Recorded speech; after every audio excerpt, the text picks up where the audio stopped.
Deep in the forests of northwestern New Jersey, just miles from the Delaware Water Gap, rumors persist of an abandoned megastructure hidden in the wilderness. Among drone pilots, this place had become legendary. As soon as I saw it from the air, it immediately lived up to the hype. Its sweeping arches looked more like an ancient Roman aqueduct than an abandoned railroad bridge in New Jersey. But the closer I looked, the more questions I had. What was this?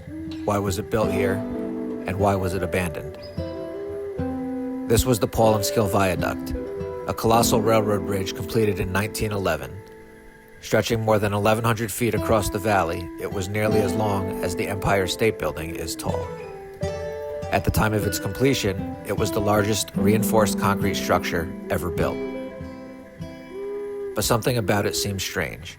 Why place a structure this massive in such a remote location? Maybe the nearby water gap held the answer. The Delaware Water Gap is the only natural passage through the Kittatinny Ridge.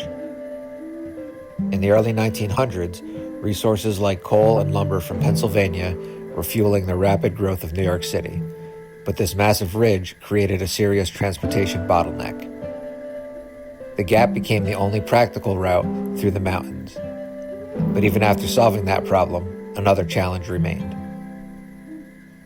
Northwestern New Jersey is some of the most rugged terrain in the state, filled with steep valleys, rivers, and uneven ground.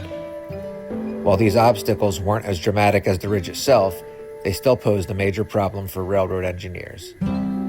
That's where the viaducts come in. The Paulinskill Viaduct was one of several massive railroad bridges built to carry trains across difficult terrain, in this case spanning the Paulinskill Valley, more than 100 feet above the ground. These structures allowed trains to maintain relatively level tracks instead of climbing exhausting grades around every obstacle. It was an engineering solution built entirely for efficiency and scale. Now we understand why it was built, but if this route was so important, why was it abandoned?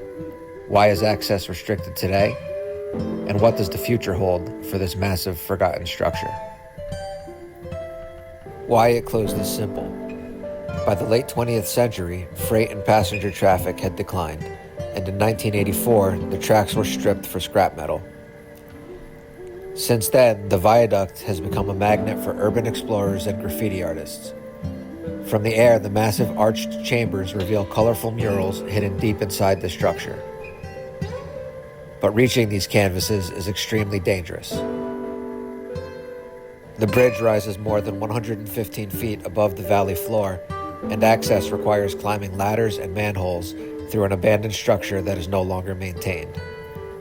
Some people have even reportedly bungee jumped from the bridge. Despite the risks, and the fact that the site is off limits, people are still drawn here by the thrill of exploration and rebellion. That may eventually change. There are discussions about restoring the old DL&W rail line, including the section that crosses the viaduct. For now, this abandoned giant still stands, hidden in the wilderness, towering over the valley like a forgotten monument to another era. And if you enjoy exploring forgotten places like this from the air, consider subscribing. There are still a lot of hidden places out there waiting to be discovered.